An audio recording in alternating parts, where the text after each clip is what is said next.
11월 마지막 주일입니다. 여러분들 요즘 어떻게 지내고 계십니까? 어제는 제 목회 여정 가운데 가장 바쁜 날이지 않았을까 싶습니다. 정책당회가 열려서 우리 장로님들과 또 목회자들이 광주 곤지암에 갔습니다. 그런데 이제 문자를 받아 보셔서 아시겠지만 엊그제 장례가 났습니다. 두 건이 하루 사이로 발생을 했죠. 모두 1교구입니다. 그래서 제가 정책당의 도중에 나와서 부평에 가서 예배를 드렸습니다. 그리고 예배 끝나자마자 다시 차를 타고 일산으로 넘어가서 또 위로 예배를 드렸습니다. 토요일이라서 차가 얼마나 많이 막히던지요. 제가 아침에 집을 나섰는데 밤 늦게서야 분당에 도착을 했습니다. 제가 차를 몰고 오면서 이런 생각을 했습니다. 야, 극한 직업이 따로 없구나. 예, 목회자 극한 직업입니다. 저도 목회자지만 정말 아무나 목회자 하는 거 아니구나. 새삼 이런 생각을 했습니다. 차가 막히고 허리는 아프고 또 설교가 다 준비되지 않아서 마음이 분주한데도 불구하고, 그런데 여러분 신기한 것은 마음 가운데 기쁨이 샘솟았습니다. 몸은 고되지만 마음은 그렇게 힘들지 않았습니다. 왜일까요? 바로 사명이 있기 때문일 것입니다. 지난번에 저는 사명의 불씨라는 제목으로 설교를 했습니다.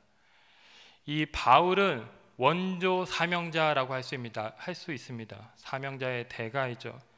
그는 3차에 걸쳐 전도 여행을 다녔는데 무려 25,000km 이상을 그가 다녔습니다. 지금은 교통이 발달해서 먼 거리도 금방 가지만 당시에는 도보가 주요 교통수단이었고 배를 타야만 좀 멀리 갈 수 있었습니다. 바울은 그 먼 거리를 두 발로 그가 다녔다라는 것이죠. 3차 전도 여행을 마무리하면서 그가 밀레도라는 곳에 들렸습니다.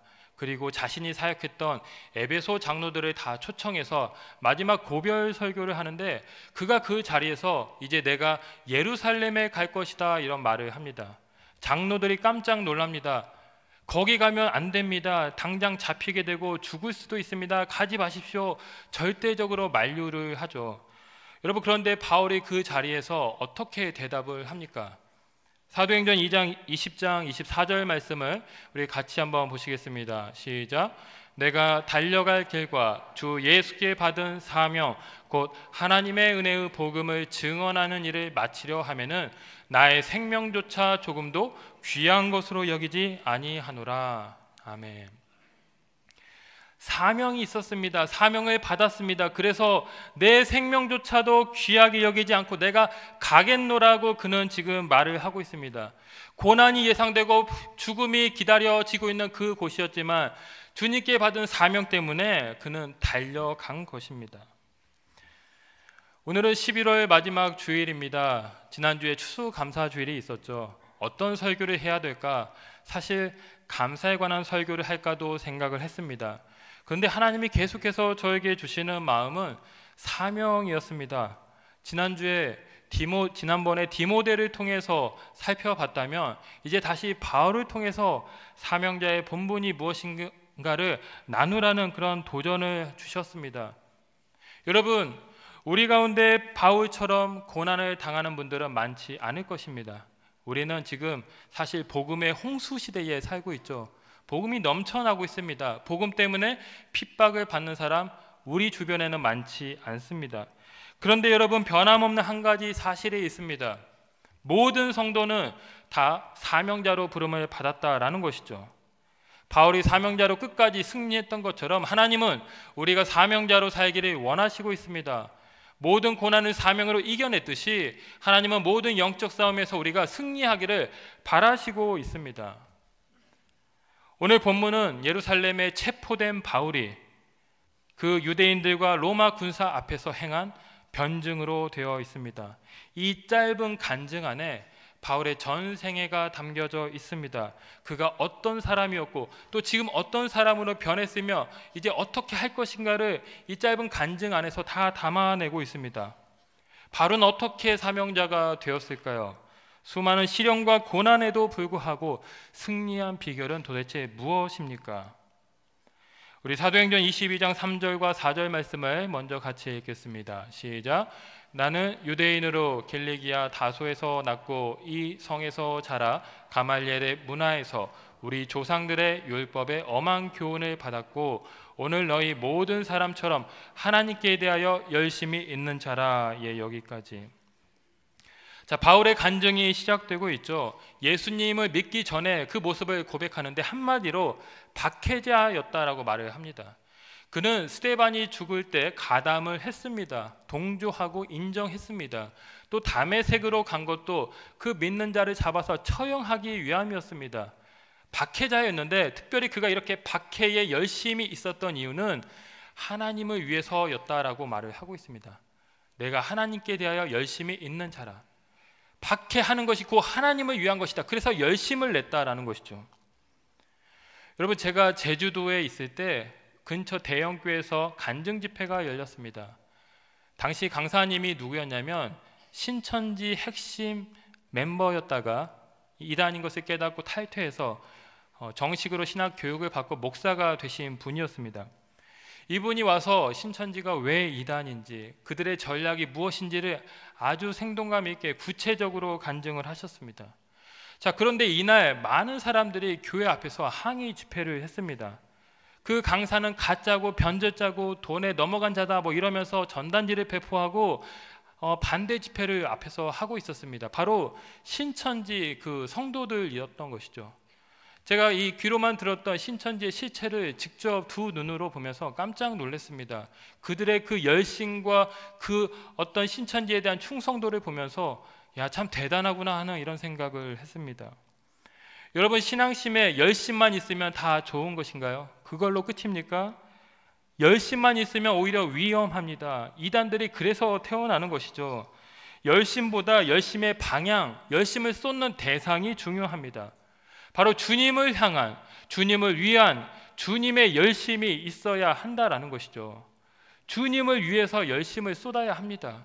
그러기 위해서는 또한 주님을 만나야 한다라는 것이죠. 성경을 보면 이 드라마틱한 신적 체험을 우리가 종종 보게 됩니다. 모세가 떨기나무에서 하나님을 체험했습니다. 또 베드로가 그물질을 하다가 배 위에서 주님을 만났습니다. 또 예수님을 이제 박해하기 위해서 그 다메섹으로 가던 바울이 주님을 만났습니다. 강렬한 빛의 압도가 되어서 쓰러졌고 보지 못했습니다. 생생한 주님의 음성을 들었습니다. 극적인 체험이죠. 여러분, 그런데 이런 만남 체험에는 한 가지 공통점이 있습니다. 신이 먼저 찾아왔다라는 것입니다. 양을 치고 있던 모세에게 하나님이 나타나셨습니다. 고기를 잡고 있던 베드로에게 주님이 오셨습니다. 주님 믿는 자를 처형하겠다던 그 바울에게 주님이 또 오셨습니다. 여러분, 이게 무엇을 의미합니까?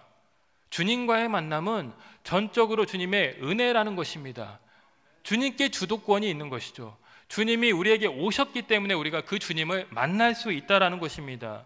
내 의지, 내 노력, 내 행위와는 상관없이 하나님의 전적인 주권적인 계획과 섭리 가운데 우리가 주님을 만난다. 물론 우리가 주님을 만나기 위한 노력을 계속해야 됩니다. 성경을 보면 전심으로 나를 찾고 찾으라 그리하면 너희가 나를 만나리라, 이런 구절도 있습니다. 하지만 인간의 힘만으로는 불가능합니다. 주님이 만나 주셔야 됩니다. 그래서 주님을 만난다는 것은 은혜이자 선물이고 축복인 것입니다. 간혹 성도님들 중에 특별한 체험을 부러워하시는 분들이 있습니다. 나에게는 그런 체험이 없어요. 나는 아직 주님을 못 만난 것 같습니다. 이러면서 부러워하기도 하고 또 원망하기도 합니다. 그런데 여러분, 제가 그런 분들을 볼 때마다 꼭 이 말씀을 들려드립니다. 고린도전서 12장 3절 말씀을 보면 이렇게 되어 있습니다. 또 성령으로 아니하고는 누구든지 예수를 주시라 할 수 없느니라.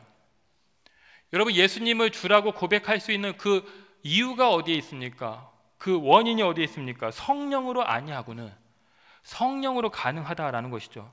성령이 역사이기 때문에 우리가 주님을 믿고 따르고 고백한다라는 것입니다. 여기 계신 분들은 다 주님을 믿는 분들이라고 제가 믿습니다. 그러면 여러분들은 다 이미 주님을 만난 것입니다. 여러분들 안에 주님이 이미 내주하고 계신 것이죠. 내가 기억이 없다고 만나지 않은 것이 아닙니다. 내가 느끼지 못한다고, 내가 깨닫지 못했다고 주님이 내 안에 없는 것이 아니라 하나님이 이미 우리 안에서 일하시고 있다라는 것이죠.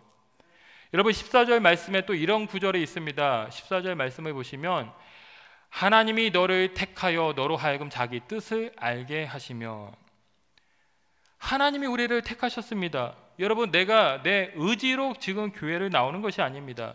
내가 믿기로 선택했기 때문에 믿고 있는 것이 아닙니다. 사실은 창세전에 이미 하나님의 예정하신 가운데 선택이 있었습니다. 하나님의 찾아오심이 우리 삶 가운데 있었다라는 것이죠.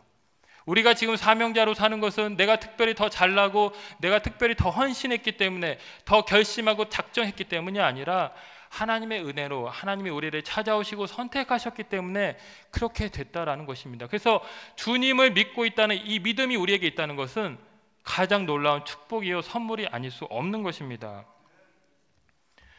여러분, 바울이 주님을 만났습니다. 그 주님을 만난 바울이 이제 어떻게 반응을 합니까? 우리 7절과 8절 말씀을 같이 읽겠습니다. 시작. 내가 땅에 엎드러져 들으니 소리 있어 이르되 사울아 사울아 내가 왜 나를 박해하느냐 하시거늘 내가 대답하되 주님 누구시니이까 하니 이르시되 나는 내가 박해하는 나사렛 예수라 하시더라. 자, 여기서 바울이 첫 번째 질문을 합니다. 주님 누구십니까? 누구시니까? 짧은 한 문장으로 된 말인데 이 안에 엄청난 놀라운 신학적 진리가 담겨져 있습니다. 먼저 이 말에는 은혜에 대한 고백이 지금 담겨져 있습니다. 은혜에 대한 고백. 여러분, 다윗이 시편 8장 4절에서 그런 고백을 했습니다. 사람이 무엇이기에 주께서 그를 생각하시며 인자가 무엇이기에 주께서 그를 돌보시나이까? 마치 그런 고백을 지금 이 바울이 하고 있는 것이죠. 바울은 주님의 임재에 당황하면서도 감격합니다. 죽어 마땅한 자신을 심판하고 처형하지는 못할 망정 오히려 구원하시는 그 하나님의 놀라운 사랑 때문에 감사하고 있습니다. 그래서 도대체 당신은 누구십니까? 이런 나에게 오셔서 나를 구원하시는 당신은 누구입니까? 반어적으로 주님의 은혜를 지금 고백하고 있습니다.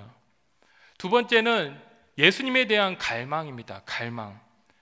그는 진짜로 주님을 더 알고 싶습니다. 주님 당신은 누구십니까? 어떻게 나의 이름을 아십니까? 나를 부르시고 있습니까? 내가 어떻게 과거에 박해했던 사실을 그렇게 잘 알고 있습니까? 누구시기에 나를 이렇게 눈이 멀게 하시고 쓰러뜨리시고 지금 나와 함께 하십니까? 주님 더 알고 싶습니다. 나를 만나 주십시오. 이렇게 간청하고 있는 그 열망이 이 고백 속에 담겨져 있습니다. 세 번째는 주인에 대한 서약입니다. 주인. 여러분, 바울이 말한 주님이란 칭호는 헬라어로 큐리오스입니다. 큐리오스. 말 그대로 주인, 또 주님이라는 뜻을 가지고 있습니다. 여러분, 바울에게 주인은 사실 하나님이 아니라 율법이었습니다. 그는 율법에 얽매여서 종노릇하고 있었습니다. 율법으로 사람을 살리기보다는 율법의 정신이 생명이고 살리는 것임에도 불구하고 율법을 지키지 않았을 때 정죄하게 옥에 가두고 처형했습니다. 율법에 매여 있었고 율법을 주인으로 삼고 있었던 자였던 것이죠. 그런데 이제 비로소 그 율법에서 자신을 해방시키시고 구원하신 주님을 만난 것입니다. 그래서 주님 이렇게 예수님을 향해서 주라고 말을 하고 있는 것입니다. 여러분들은 언제 주님을 만나셨습니까? 여러분들은 어떻게 주님을 고백하시고 있습니까? 주님의 은혜 가운데 주님이 우리에게 오셨습니다. 나를 자녀 삼으시고 구원하셨습니다. 이제 더 깊이 주님을 만나시기 바랍니다. 주님 누구십니까? 누구십니까? 이렇게 질문하시면서 주님께 나아가시기 바랍니다. 사명자는 주님 안에 거하고 주님을 바라보는 자입니다.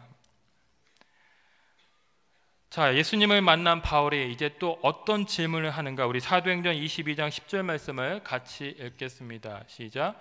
내가 이르되 주님 무엇을 하리이까? 주께서 이르시되 일어나 다메섹으로 들어가라. 내가 해야 할 모든 것을 거기서 누가 이르리라 하시거늘. 자, 주님 무엇을 하리이까? 무엇이라고 말을 합니다. 앞서 바울은 누구라는 대명사를 사용했습니다. 인칭 대명사입니다. 바울은 예수님이 알고 싶었습니다. 예수님의 정체가 궁금했습니다. 그래서 이것은 인간의 어떤 그 갈망과 신에 대한 은혜를 표현하는 그 말이었습니다. 첫 번째 질문은 하나님과 인간의 관계가 참으로 중요하다라는 것을 우리에게 일깨워 주고 있습니다. 바울의 두 번째 질문은 우리에게 또 무엇을 말을 합니까? 인생의 목적이 우리에게 있어야 된다라는 것이죠. 우리가 하나님을 알았다면 이제 내가 어떠한 자인가를 깨달아야 한다라는 것입니다. 하나님이 나에게 무엇을 원하시는지, 내가 어떤 삶을 살아야 하는지, 인생의 의미와 목적을 발견하는 것이 중요하다라는 것을 바울의 두 번째 질문이 보여주고 있습니다. 제가 설교 때마다 이 열풍기 이야기를 많이 하고 있습니다. 설교 앞전에 꼭 그 기도회가 열려서 그렇게 되고 있는데, 지난주에 또 우리 페루 선교사님이 오셔서 귀한 간증을 하셨습니다. 이분은 사실 아주 신앙생활을 어려서부터 열심히 착실하게 잘 하신 분이었습니다. 또 공부도 열심히 해서 한의대를 나오시고 또 한의사 그 자격증을 취득하신 한의사였습니다. 그런데 어느 날 그렇게 모든 것이 술술 잘 풀리고 있던 어느 날 갑자기 영적인 침체가 찾아왔다고 고백을 합니다. 그렇게 열심히 믿었었는데 어느 날 하나님이 믿어지지 않는다라는 것이죠. 그리고 내가 왜 살고 있는지, 내가 무엇을 해야 될 것인가, 그런 삶의 의미와 목적을 깨닫지 못해서 이분이 신앙적으로 큰 방황을 하게 됩니다. 그래서 이분이 계속해서 고민하고 골몰하다가 이제 여행을 떠나게 되는데, 저기 지구 반대편에 있는 페루에 가게 되죠. 이분은 스페니쉬를 한마디도 하지 못합니다. 가진 것도 없습니다. 그저 자신이 가진 그 기술로 동네 주민들을 치료해주고 그렇게 어울려 지냈습니다. 아이들과 함께 지내면서 스페니쉬를 또 배우곤 했습니다. 그런데 어느 날 하나님이 마침내 그 선교사님에게 이런 말씀을 하셨다고 해요. 내 어린 양을 먹이라. 내 어린 양을 먹이라. 지금 자기 주변에 있는 그 페루 아이들, 부모님이 이혼해서 거리로 내몰린 아이들, 고아가 된 아이들, 폭력과 학대 속에 방치된 그 아이들을 돌보라는 그 음성을 그분이 듣게 되고 나서 이분의 삶이 완전히 바뀌게 된 것입니다. 아동 사역을 시작해서 아이들을 초청하고 함께 먹고 자면서 먹이고 살리고 그런 사역을 시작했습니다. 너무나 행복하다라는 그런 고백을 했습니다.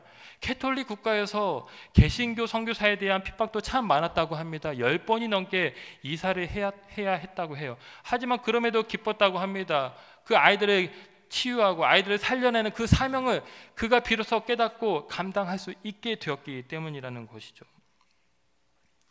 여러분들의 사명은 무엇입니까? 사명. 여러분, 우리가 소명과 사명이란 말을 자주 사용합니다. 때로는 혼용해서 같은 말처럼 이제 사용하기도 하는데 사실은 약간의 차이가 있습니다. 소명은 콜링이란 말이죠. 하나님의 부르심입니다. 하나님의 부르심. 예수님이 다메섹으로 가던 바울을 부르셨습니다. 그 강렬한 체험으로 주님을 만나고 바울이 박해자가 아니라 전파자가 되었죠. 이것이 소명입니다.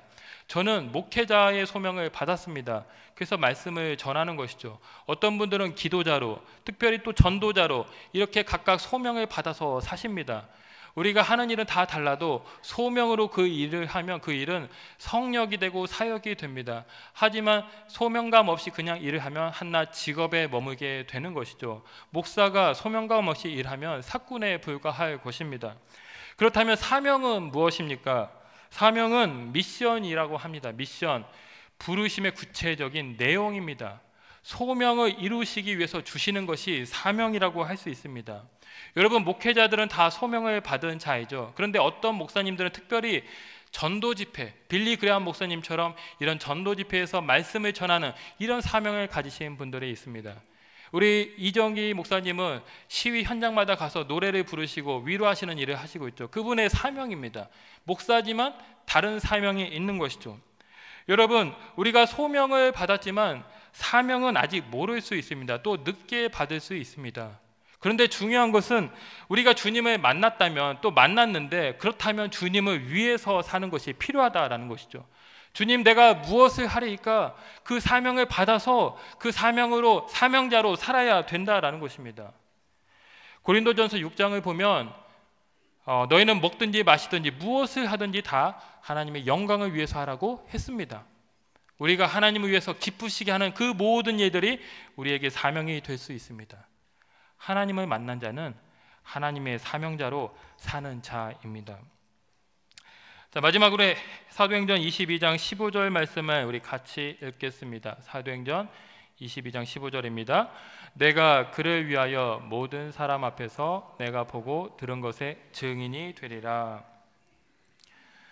자, 이 부분은 이 아나니아가 바울에게 한 예언의 말씀입니다. 바울이 장차 증인이 될 것이다.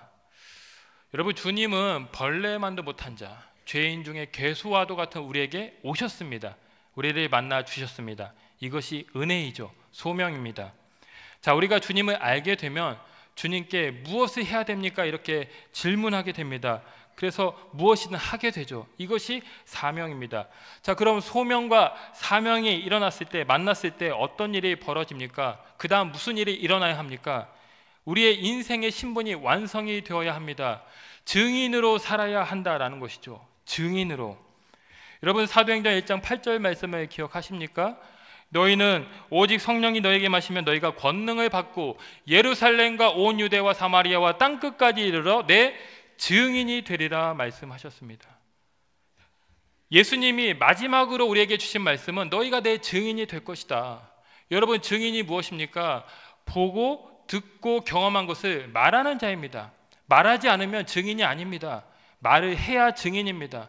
주님은 지금 우리에게 말씀하십니다. 너희들이 지금 보고 경험하고 또 너희들이 체험한 그 모든 은혜, 복음의 말씀, 그것을 이제 너희만 알 것이 아니라, 너희만 간직하고 너희만 거기에 대해서 만족하고 기뻐할 것이 아니라 증인이 되어서 전하라, 알리라, 보내라고 말씀을 하고 있는 것입니다.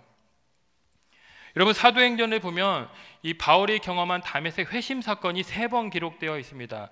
가장 첫 번째 기록이 사도행전 9장 27절에 나와 있는데 우리 이 말씀을 같이 한번 보시겠습니다.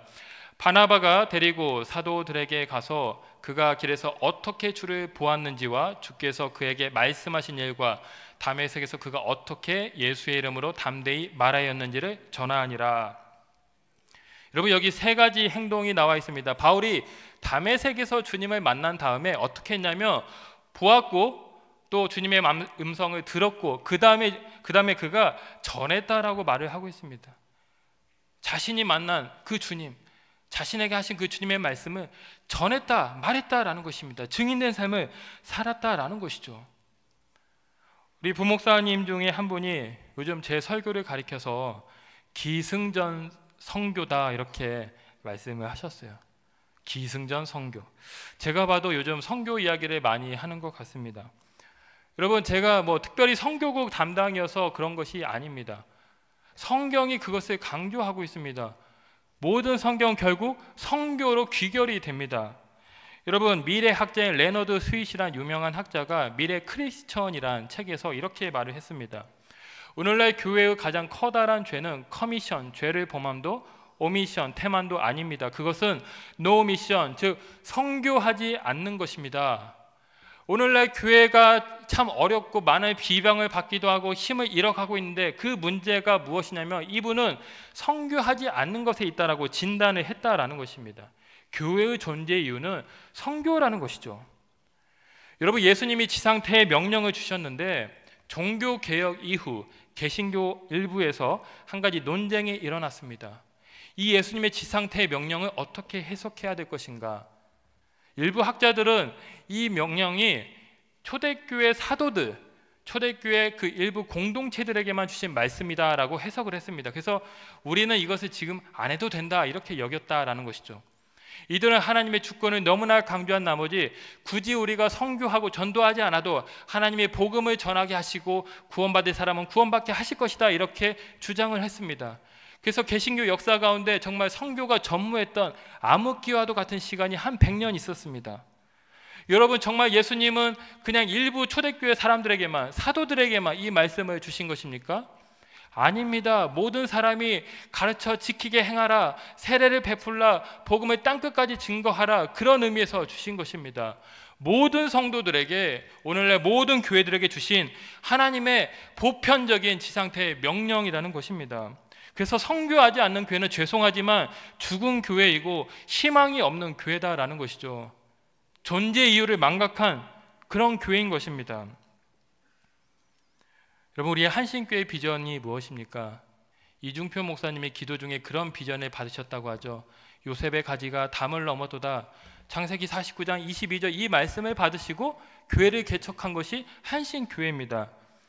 처음에 교회 개척하시고 하신 설교 말씀 가운데 이런 것을 공언하셨어요. 1차는 강남, 2차는 한국, 3차는 세계. 선교적인 대목표를 세우시고 교회를 시작하셨습니다. 선교적인 교회입니다.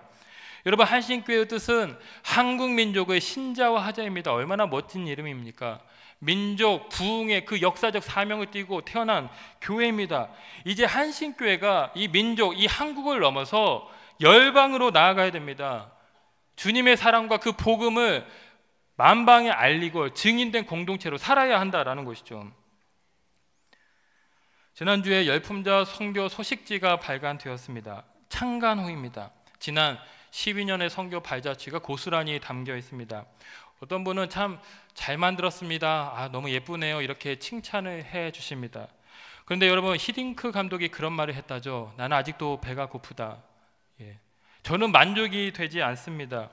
여러분, 사실 창간호가 나왔지만 부끄러운 일입니다. 선교적인 교회에서 이제 창간호가 웬 말입니까? 3, 4년에 한 번씩? 아닙니다. 매년 만들어야 됩니다. 지난주에 페루 선교사님이 오셨지만 페루, 남미, 북미 가릴 거 없이 다 우리 청년대 학생들이 보내야 됩니다. 열방을 품고 선교하도록 해야 됩니다. 가는 선교사, 보내는 선교사, 기도하는 선교사가 되어야 합니다. 그것이 주님의 부르심이고 명령이다라는 것이죠. 여러분, 전주 안디옥 교회 정말 선교하는 교회로 유명하죠. 우리 교단을 대표하는, 또 우리 교회, 우리 교단, 우리 나라가 자랑하는 그런 선교 지향적인 교회. 이 교회를 이제 담임하셨던 이동희 목사님이 그런 말씀을 하셨습니다. 목사님, 어떻게 그렇게 선교를 많이 하십니까? 선교를 하면 뭐가 좋습니까? 이렇게 질문을 하자 목사님이 이런 대답을 하셨습니다. 선교하면 교회가 정결해집니다. 정결해진다라고 말씀하십니다. 여러분, 선교가 그냥 되는 것이 아닙니다. 선교를 하기 위해서는 수많은 기도와 수많은 무릎 꿇음이 있어야 됩니다. 말씀 앞에 엎드리고 모이기에 힘써야 됩니다. 어떻게 하면 이 재정을 좀 더 잘 쓸 수 있을까? 그렇게 아끼고 노력합니다. 주님의 뜻을 구하게 됩니다. 그러다 보니까 교회는 점점 어떻게 됩니까? 성결해지는 것입니다. 교회 본연의 모습으로 회복이 된다라는 것이죠. 여러분, 오늘날 부흥하는 교회는 선교하는 교회입니다. 부흥을 원하십니까? 다른 것 없습니다. 선교하면 됩니다. 주님, 여기가 좋사오냐면 그곳이 바로 무덤이 됩니다. 우리끼리 예배하는 게 좋다고 여기서만 알콩달콩, 그거 하나님이 바라시지 않습니다. 나가야 됩니다. 흩어져야 됩니다. 전해야 합니다. 제가 오늘 좀 작정을 하고 준비했습니다. 여러분, 저는 우리 한신교회가 선교적인, 정말 기장을 대표하는 선교적 교회가 되었으면 좋겠습니다. 이 얼마나 좋은 곳에 우리 교회가 위치하고 있습니까? 이 분당에서 한신교회보다 더 좋은 자리에 있는 교회가 있습니까? 얼마나 좋은 인재와 자원들이 이곳에 많이 있습니까? 그런데 우리는 지금 그 선교적인 의무를 다 하고 있습니까? 하나님이 이 허허벌판에 이 교회를 세우시고 무너지려는 그 위기가 왔을 때도 지켜주시고 끝까지 우리 교회와 함께 하시고 이렇게 부흥케 하셨는데, 계속해서 많은 사람들을 보내주시고 있는데 우리가 그 주님의 은혜와 사랑과 복음을 전하고 있습니까? 한국 민족의 신자화하자 해서 한신교회가 세워졌는데 우리가 과연 신자화하는 일에 복음을 전하고 증거하는 이 증인된 공동체로서 우리가 지금 세워져 있냐, 이것입니다. 여러분, 바울의 드라마틱한 삶의 변화를 보여주는 한 단어를 마지막으로 소개하고 오늘 말씀을 마칩니다. 5절에 보시면 이런 대목이 있습니다. 예루살렘으로 끌어다가 형벌받게 하려 가더니. 여러분, 주어가 누구이냐면 바울입니다. 바울이 그 믿는 자를 잡아서 끌어다가 죽이려고 했습니다. 아주 능동적이죠. 그는 지금 자신만만 기고만장해 있습니다. 자신의 권력과 그 힘으로 열심을 내고 있습니다. 그런데 이런 바울이 주님을 만난 다음에 11절에서 어떻게 됩니까? 이렇게 변합니다. 사람들의 손에 끌려 다메섹에 들어갔노라. 끌리는 자가 되었습니다. 이제 자기 힘으로는 걸을 수도 볼 수도 없는 자가 되었습니다. 왜 이렇게 변했습니까? 하나님이 그를 치신 것이죠. 그를 이제 사명에 붙들린 자가 되어서 사명으로 이끌림 받는 자가 되게 하기 위해서 그렇게 역사를 하신 것입니다. 이제는 그는 하나님만을 바라보면서 하나님이 주신 그 사명을 향해서, 표대를 향해서 달려가는 사명에 붙들린 자가 되었다라는 것입니다. 여러분, 무엇에 붙들려 살고 계십니까? 여러분을 지금 붙들고 있는 것은 무엇입니까? 하나님이 우리를 사명자로 부르십니다. 날마다 주님을 만날 수 있기를 원합니다. 주님이 주신 사명을 구하고 받아서 헌신하십시오. 주를 위해 사는 증인이 되시길 바랍니다. 주님을 위해 끝까지 주님께 붙들린 자가 되어서 하나님을 기쁘시게 하고 하나님의 그 놀라우신 은혜와 사랑을 삶 속에서 삶으로 전하고 나타내는 저와 여러분들 다 되시기를 주님의 이름으로 축원합니다. 은혜와 사랑이 풍성하신 하나님 아버지, 죄인 중에 죄인, 괴수와도 같은 우리에게 찾아오시고 우리의 이름을 부르시고 만나 주셔서 감사합니다. 아버지, 그 놀라운 사랑이 우리 안에 있습니다. 주님은 이미 우리 안에 내주하시고 나를 구원하시고 하나님의 자녀로 삼으셨사오니 이제 주님 그 사랑 기억하면서 주님, 내가 무엇을 하리이까? 주님께 사명을 구하고 그 사명 깨달아서 사명자로 헌신하고 주의 은혜와 사랑을 전하는 증인된 공동체가 될 수 있도록 인도하여 주시옵소서. 감사드리며 예수님의 이름으로 기도합니다. 아멘.